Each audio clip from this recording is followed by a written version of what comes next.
तो है, पेन है, बट अनुज ये इंडसइंड बैंक, आई मीन आप और मैं जब स्ट्रेटजीज बनाते हैं, एक हम किसी भी स्टॉक के एक नॉर्मल जो होता है ना क्वांटम ऑफ फॉल एक कैलकुलेट करके चलते हैं। ठीक है यार, निफ्टी बैंक में 51-300 पे सपोर्ट आ जाएगा, HDFC बैंक सिक्योर करने को है, ICICI बैंक सिक्योर करने को है, बट क्या पहले तो आते हैं इंडसइंड बैंक पे, इन नंबर्स पे ऐसा रिएक्शन स्ट्रीट देगा?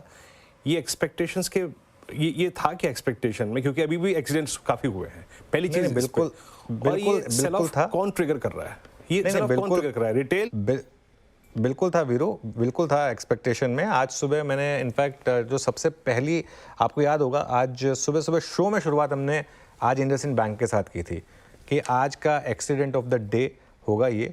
और ये बात सिर्फ इंडसइंड बैंक की नहीं है, इस चीज़ को समझिए। और जो लोग ये सोच रहे हैं कि भाई ऐसा क्या हो गया, क्यों हुआ है इंडसइंड बैंक में, ये समझना जरूरी है। नंबर्स कभी भी किसी कंपनी के इधर उधर आते हैं, क्यों हुआ है समझना जरूरी है। पेन कहाँ से आ रही है?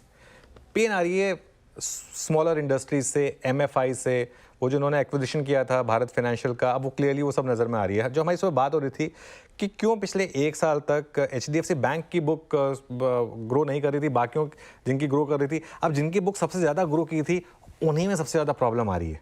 अब आप देखिए, क्योंकि सबसे ज़्यादा स्ट्रेस उन्हीं बुक्स में आ रहा है। इंडसइंड की बैंक की बुक में स्ट्रेस क्लियरली नज़र आया। जिस तरीके से नेट इंटरेस्ट मार्जिन कट हुआ, जिस तरीके से क्रेडिट कॉस्ट बढ़ी, जिस तरीके से एसेट क्वालिटी के ऊपर प्रेशर आया।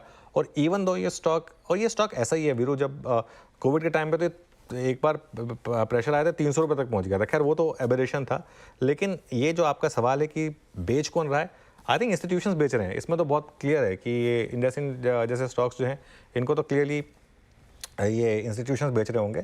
लेकिन इसमें ज़्यादा बड़ी जो चिंता की बात है वो ये है कि क्या इकॉनमी में वाकई इस लेवल का स्ट्रेस है जो हम लोग शायद ना समझ पाए हों।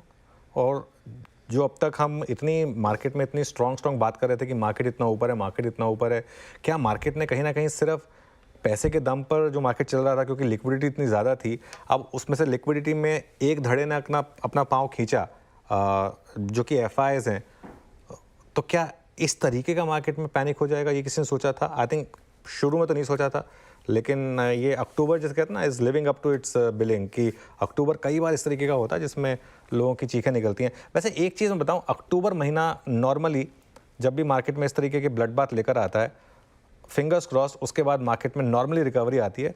लेकिन वीरू अभी तो खैर क्लियरली यहाँ पर सेलिंग है, मेरे ख्याल से ज़्यादा सेलिंग इंस्टीट्यूशंस की वजह से। वीरू